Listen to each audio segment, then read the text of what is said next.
सबके अभी आपने देखा होगा पिछले दिनों क्या हालात रहे ओखला के, मतलब ओखला कांप गया। एक के बाद एक 3 मर्डर तो लगातार हुए और उसके बाद कितने बच्चे घूम रहे हैं वो सब आप लोग देखते होंगे। बहुत सारी बातें आपके सामने आ गई हैं, लेकिन मैं छोटी छोटी सी बातें बता दूं। हमने कभी छोटा सा काम शुरू किया एक हफ्ता पहले, रात को 11 बजे मार्केट बंद कराने का काम। उसमें सिर्फ हमारी कोई नहीं मान रहा, आप कितने भी मौजूद हैं, कितने भी बासर लोग हैं, कोई नहीं सुनेगा तुम्हारी। एक सिपाही घूमता 5 मिनट में दुकानें बंद हो जाती है। हमें सारा काम पुलिस के थ्रू करना, एडमिनिस्ट्रेशन के थ्रू करना और हमें सारा काम लीगलाइज करना। हमें कोई अपने आप खुद नहीं करना, सिर्फ हमें थोड़ी सी मेहनत ये करनी है कि पुलिस को अलर्ट करना। हम जब भी पुलिस को फोन करते हैं वो फोन आता, हमारा रोज का काम है। आप देख रहे होंगे जो भी है ऐसे डेवलप रह रहे हैं, 11:15 बजे हम उसको फोन करते हैं। आप अगर उसे एक दिन भी हम फोन नहीं कराते पुलिस को, मार्केट बंद ही नहीं होती है। सबसे पहला काम, ये चाय की दुकान जो इलाकों में खुली है, नागौरी टी, ईरानी दम टी, ये अय्याशी के अड्डे बन गए हैं। 3-3 बजे तक, 4-4 बजे तक जवान बच्चों का क्या काम है? हमें सबसे पहला काम 11 बजे किसी भी कीमत पर मार्केट नहीं खुलने देंगे। ये सब लोग यहाँ से ऐड करके जाए। 11 बजे के बाद पूरे ओखला इलाके में हमें ये देख रहे हैं, मैं और भी इलाकों में रहा हूँ, मतलब ज्यादा दिन रहा, लेकिन देखते हैं कि बाहर के इलाके के लोग 11 बजे के बाद अपने घर से गाड़ी उठा के चलते हैं कि सिगरेट, खाना पीना सब ओखला में मिलेगा। ये हमारा मेयर हो गया। 2 बजे तक सो रहे हैं, 2 बजे तक मीट के 2 बजे के बाद उठ के आ रहे हैं और 2 बजे फिर घर में घुस रहे हैं।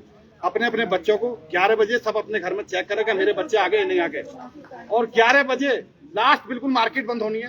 ये कई चाय वाले ऐसे हैं यार जो मतलब अच्छी तरीके से दुआ सलाम करते थे, जानते हैं जब से मैंने मार्केट बंद करानी शुरू करी हमने, उन्होंने सलाम भी करना छोड़ दिया। मुझे किसी के सलाम की जरूरत नहीं है, कोई बात ना, मैं किसी के नुकसान का, कोई भी ठेली वाला हो, रेड़ी वाला हो, चाय वाला हो, हमें किसी को नुकसान पहुंचाना मकसद नहीं है, लेकिन हमें उनसे नुकसान उठाना भी नहीं है। वो अपने 100-200 रुपए के नफे के लिए रात को 2-2 बजे के चाय के होटलों को सजाएंगे तो हम इसे खुलने नहीं देंगे। पहला काम, रात को पूरे ओखला जामिया नगर में 11 बजे तक के बाद मार्केट नहीं खुलेगी।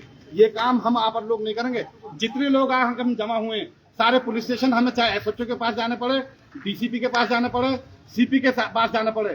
दिल्ली एक ऐसी जगह जहां आप सबको एक ही दिन में पकड़ सकते हैं। यूपी में तो बहुत टाइम लगता है, और यहाँ जितने भी ऑफिसर्स हैं वो आपको कभी भी चले जाओ मिलने के लिए, कभी मना नहीं करते। हमारा बहुत वास्ता पड़ता है, कोई मना नहीं करता।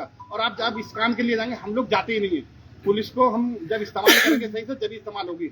वो हमें इस्तेमाल कर रही है, हमेशा क्या है, वो बिल्डिंग पे पैसे ले रही है, किसी भी चीज पे ले रही है। हम इसको तो मुद्दा बना लेते हैं। हम कितनी बार गए पुलिस से कि हमारे लिए हेल्प करो, नहीं जाते। हम सिर्फ घर में बैठकर यहीं बैठ के मीटिंग कर लेते हैं। और हम सिर्फ सुधरेंगे पुलिस से या कानून के डर से। हम ये चाहें कि हम सुधार देंगे किसी को, नहीं सुधार सकते हम किसी को भी। मैंने एक छोटी सी मिसाल दे दी आपको मार्केट की। मार्केट वाले मेरे कहने से या 25 लोग, हमारी टीम के लोग मेहनत कर रहे हैं, अपील कर रहे हैं, नहीं मान रहे। जिस दिन भी पुलिस वाला नहीं आएगा उसी दिन 12 बजे तक खुलेंगे। तो सबसे पहले जितनी भी, चाहे ओखला हेड हो, चाहे बटलाउ चौक हो, चाहे शाहीन बाग का 40 फुटा हो, ये जो हब बन गए हैं ना, यहाँ से भी नहीं। एक सबसे पहली चैन ये तोड़नी है कि 11 बजे के बाद कहीं भी ओखला में मार्केट नहीं खुलेगी। ये हमें सबसे पहले करना है। दूसरी बात, जितने भी डार्क एरिया जहाँ पे नशे ले रहे हैं उनको हमें आइडेंटिफाई करना। हम सब लोग यहाँ बाहैसियत लोग रह रहे हैं और सब लोग सब आ गया, ओखला सब आ गए, वो इसी में आ गए, सब इसी में आ गए, पूरा ओखला की बात हो रही है। दूसरा, हमारा जितने भी डार्क एरिया, हम अपनी जात पे कितने खर्च कर रहे हैं। तो अगर हम ना एमएलए के चक्कर में रहेंगे कि लाइट लगेगी, ना हम काउंसिलर के चक्कर में लगेंगे कि लाइट रहेगी, उनसे मिल जाती है तो ठीक है। 1000-1100 रुपए की मार्केट में लाइट है। कोई भी आदमी, यहाँ सब लोग बाहर से बैठे हैं, एक लाइट भी अगर लगाएंगे तो पूरा इलाके में बिल्कुल सही। जितनी भी डार्क एरिया, हमें इस चीज पे फंडिंग, हर चीज की जरूरत होती है। फंड किसी को भी मत दो, आप अपनी जेब से खुद लगा के खर्च करो। सवाब का भी काम है और हमारा काम भी हो जाएगा हमारे डार्क एरिया में। तीसरा, हमारा जितने भी ये स्कूलों के बच्चे जो भी यहाँ आया के भी स्कूल के बच्चे बैग इधर फेंका उधर फेंका, मैडम ने बताया, ये सच है। एक छोटा सा स्कूल हमारे सामने है, गवर्नमेंट स्कूल, उसकी जब छुट्टी होती है तो सब 10वीं मतलब 8-10 साल के बच्चे, उनकी एक्टिविटी देखो जिस टाइम छुट्टी होती है, उनके माँ बाप लेने ही नहीं आते उन्हें स्कूल पे। अगर हम कम से कम अपने बच्चों को स्कूल छोड़ने जाए और लेने जाएं तो आधी परेशानी तो वैसे ही खत्म हो जाएंगे। वो बच्चे यहाँ 2 घंटे तक घुटन काटते हैं गलियों में, बीड़ी सिगरेट भी, और हर तरीके से मतलब जो उनसे हो सकता है, उसके बाद अपने घर को लौटते हैं। तो ये बच्चों पे हमें खुद अपनों का ख्याल रखना कि 11 बजे के बाद बच्चे कहाँ जा रहे हैं, कहाँ आ रहे हैं। यहाँ बहुत से बच्चे बाहर से पढ़ने के लिए आए हुए, वो भी होटलों की नुमाइश बन गई। उनकी भी बहुत सारी मिसालें, हम पर बात बहुत लंबी हो जाएगी। उन लोगों की भी हम पे ये आता है कि कम से कम बच्चे अपने घर से आ गए, वो यहीं के होकर रह गए, वो बच्चों अपने माँ बाप के हाथ में भी नहीं। तो ये एक पहला पॉइंट हो गया कि 11 बजे के बाद मार्केट बंद होनी चाहिए। दूसरा, जितने भी डार्क एरिया हैं वो हमें करने, उसमें हमें अब रोशनी फुट करनी है। तीसरा, बच्चों के स्कूल को आने जाने का जो मामला है। चौथा, जितना भी बच्चे लड़खड़ाते हुए घूम रहे दिख रहे हैं, हमें उनसे नफरत नहीं करनी है। उन्हें बच्चों को आइडेंटिफाई करना है कि किसके बच्चे हैं ये, और उनके माँ बाप तक खबर पहुंचानी है। और जैसे गुड़ेबाजी ने बताया कि 5,000 रुपये बच्चे लगते हैं, तो अल्हम्दुलिल्लाह हमारे RW कम से कम 10 बच्चों का भी खर्चा उठा लेगी। अगर किसी के बच्चे कोई नहीं इस लायक, जो इस लायक है वो अपने बच्चों को सेंटर भेजे, और अगर नहीं है तो इंशाल्लाह हम और भी बहुत, हम तो छोटा सा इसलिए कह रहे हैं कि बहुत ज्यादा बड़ी बात एकदम नहीं करनी चाहिए। आप 10 बच्चों के कल नाम दे दो हमें, कल उनके हम फीस जमा करा देंगे। तो हमें आइडेंटिफाई बच्चों को करना, किसी से भी, वो मेडिकल स्टोर से भी पता लग जाएगा, जैसे उन्होंने कहा भाई ने कि वो जो दवा बेच रहे हैं किसके बच्चे। बहुत से घर वालों को वाकई पता नहीं कि हमारे बच्चे इस चीज का एडिक्शन हो चुके हैं, नशे का। तो ये छोटी मोटी बीमारी नहीं है, और इसमें ना हमें कोई नाम की जरूरत है, ना फोटो की जरूरत है, ना हमें इसमें नेता बनने की जरूरत है। जैसे पहली मीटिंग हुई, आज दूसरी मीटिंग हुई, तीसरी मीटिंग का भी बहुत जल्दी ऐलान करो, और पूरे ओखला में एक लॉन्ग मार्च निकालना पड़ेगा पूरा, जिसमें ओखला के हर लेवल का आदमी, वो चाहे यूथ से लेकर और बुजुर्ग तक, मतलब कम से कम 1000 लोगों की तादाद एक साथ निकलनी चाहिए। माफियाओं से भी नहीं डरना, माफिया के कोई 4 हाथ नहीं है। अगर कोई हमें डराने या धमकाने की कोशिश करेगा तो कानून के हिसाब से उसका भी मुकाबला किया जाएगा। और अभी इतने माफिया यहाँ पनपे नहीं है जितना हम सोच रहे हैं, अभी उनकी ताकत बहुत कम है हमसे। तो अगर उनको यही कुचल दिया जाएगा तो इंशाल्लाह ये सब बीमारी खत्म हो जाएगी। अपने इलाके की जो जामिया की तहजीब है, या जो पढ़ा लिखा इलाका हमारे कहा जाता है, उसको बरकरार रखना। इसे सीलमपुर, जाफराबाद, अल्लाह उनको भी सुधार दे, हिदायत दे दे। ऐसा नहीं बनाना कि रोजाना एक मर्डर, रोजाना एक ये चोरी, रोजाना एक डकैती। तो इसलिए हमें इस पर सीरियस होकर, एक होकर काम करना। आगे पीछे किसी को नहीं होना, आगे पीछे तो अल्लाह करेगा जिसको भी करना। ये हमारे हाथ में नहीं है, मैं आगे हो जाऊंगा, मेरा फोटो आगे हो जाएगा, मैं इसकी सदारत कर लूंगा, मैं इसको लेके चलूंगा। कोई जरूरत नहीं इस चीज को उलझने की। जो अच्छा कर रहा है उसी को आगे करना, हमें जो ज्यादा मेहनत कर रहा है उसी को आगे करना, जो ज्यादा टाइम दे रहा है उसी को आगे करना।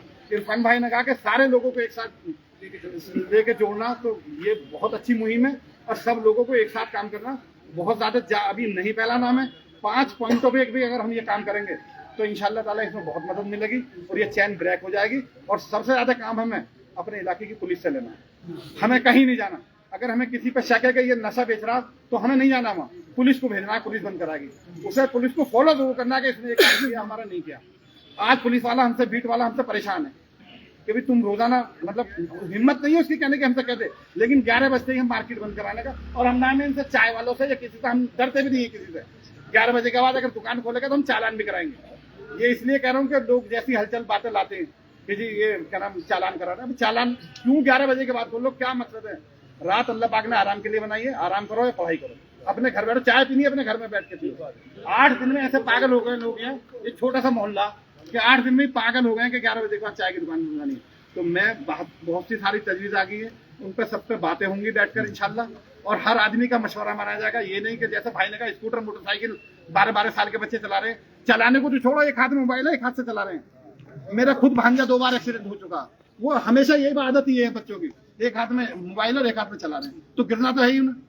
तो ये चीजें भी जो कहा उस पर भी गौर करा जाएगा, लेकिन ये जो मेन छोटी छोटी सी बात है उन पर तो फौरन इम्प्लीमेंट किया जाएगा। जितने भी जिस इलाके से भी लोग आए हुए हैं, एक अहद तो हमें अभी करना, चाहे हम इरफान भाई एक लेटर लिखेंगे कि DCP के पास जाना, कहना 11 बजे के बाद पूरी ओखला को बंद कराना, ये सबसे पहला काम इंशाल्लाह करना। तो हमें बहुत ज्यादा जितने भी चाय के होटल वाले बिजनेसमैन, ये ओखला के नहीं है, ये बाहर से लाला के इन्होंने दुकानें थोपी हैं आप पे, ईरानी चाय, नागौरी चाय, पता नहीं कौन सी चाय, हमारी तो समझ में आती नहीं, हमें तो अपनी देसी चाय का पता।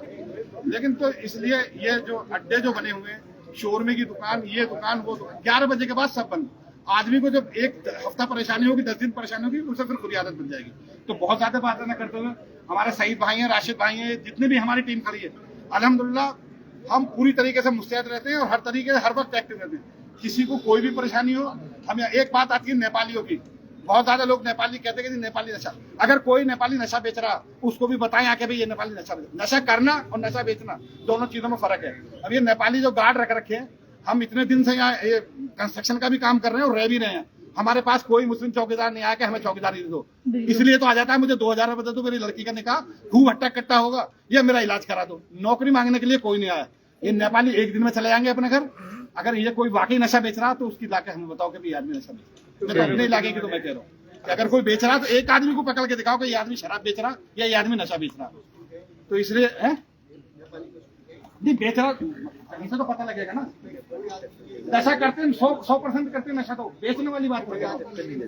मैंने लगाया ये अपना उस चीज का रिकॉर्ड रखो ना अपने पास, वो सब ऐसा नहीं, वो सब रिकॉर्ड में आ जाएंगे सबके। धीरे हमने पिछली बार भी मुहिम चले और हम अब भी चलाएंगे। जिसके घर में भी जो भी गार्ड रह रहा, वो चाहे नेपाल का है कहीं का भी है, उसका रिकॉर्ड RW में इंशाल्लाह हम रखेंगे।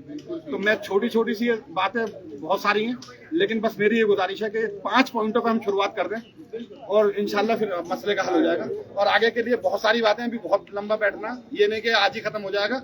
नेक्स्ट मीटिंग संडे में कहीं आप शाहीन बाग में चाहो शाहीन बाग में रख लो, ओखला विहार में चाहो ओखला में रख लो, हमें पूरे जामिया नगर में काम करना है। जगह अच्छी है तो जहाँ चाहें आप मीटिंग रख सकते हैं। हमें देखो ये इलाका, ये इसमें जमात इस्लामी हिंद, मुस्लिम मजलिस मशावरत, ये सब लोग वो हैं जो बड़ी बड़ी तंजीमें काम कर रही हैं, लेकिन कहाँ है ये उन्हीं को पता होगा कि कहाँ है। जमीयत अहले हदीस कॉम्प्लेक्स 24 घंटे ताला लगा रहता है, कई 20 बीघे जमीन। मैं किसी को तनकीद नहीं कर रहा, लेकिन हमें किसी की तरफ नहीं देखना कौन क्या कर रहा। हम जब शुरू करेंगे तो जब से शुरुआत हो जाएगी, हम उन लोगों को भी अपने साथ ले लेंगे इंशाल्लाह। तो मेरा बस यही है कि हम जिस मुहिम के लिए उठे हैं सच्ची नीयत से और नेक नीयत से काम करें। इसमें ना अपना नाम कमाने के लिए, ना इसमें कोई नेतागिरी करने के लिए। तो इंशाल्लाह कामयाब हो जाएंगे अल्लाह ने चाहा तो। सब लोग जैसे आज जुड़े हैं, आइंदा भी इसका ऐलान कर दिया जाएगा, साथ जुड़ेंगे और साथ ही बहुत जल्दी से जो भी प्रोग्राम की जो भी डेट होगी इंशाल्लाह साथ में रखी जाएगी। आप लोग आए, इतनी दूर से इतना वक्त दिया, बहुत बहुत शुक्रिया। और